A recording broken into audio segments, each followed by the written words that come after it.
Good morning, you guys. Excuse the lines that are currently on my face. I am filming in front of a window just for lights. But either way, just hopping into the discussion topic for this week on formative and summative assessments. I found this topic pretty interesting, and it's always really helpful because we always know, or at least I'm always told as a teacher, that you work backwards when creating your assignments and your assessments and overall building up your instruction for class. And thinking about both formative and summative assessments are both aspects that are super important.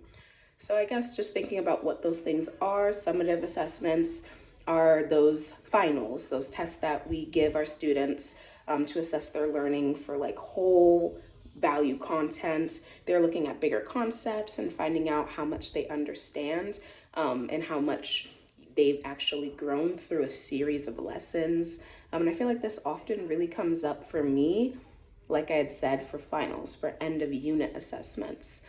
Because my district currently works with CKLA, if any of you guys are familiar, we go through these giant units and they always have one very substantial topic.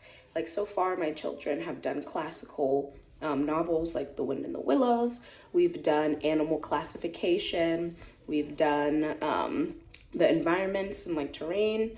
And then we've done ancient Rome and civilization. And currently we're working on sound and light. So using the example that we're currently in, my kids would have a formative assessment about both sound and light. How can they compare the two? What are the similarities and differences? How do we use them? And they have almost 2 to 3 months of thinking about this topic as a whole to build in any gaps that they might need. When it comes to formative assessments, those are those check-ins, or something that my mentor often calls them is like check for understanding. It can be in the form of a pop quiz, it can be paper-based, it can be digital, it can be discussion, and even through observation of teachers and their students and how they're working.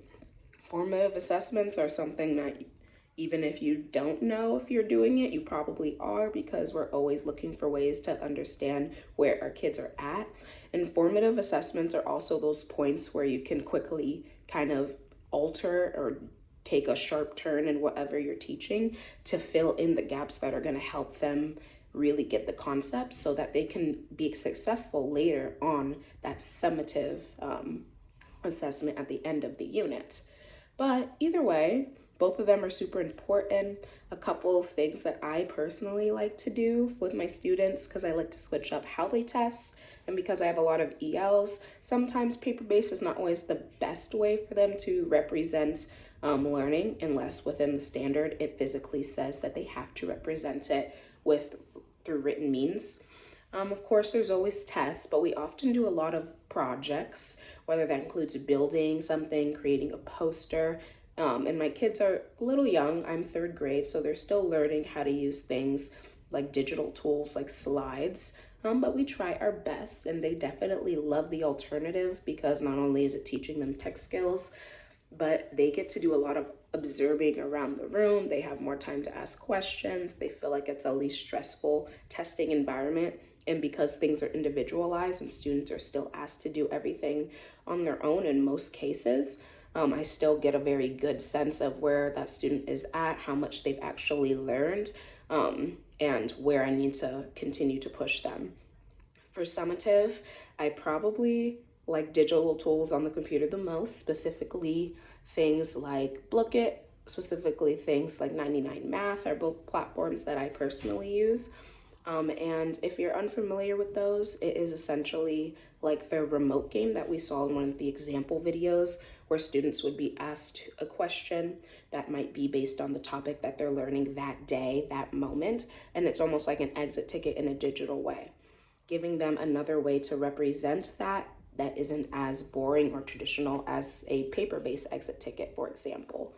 Class discussions are also really big, especially for my ELs. Not only are they practicing language, and we'll either go full class round, everyone actually has to share, or for more comfortability reasons, I'll do one-on-ones while other students are also participating in a fluency center while that testing is going on.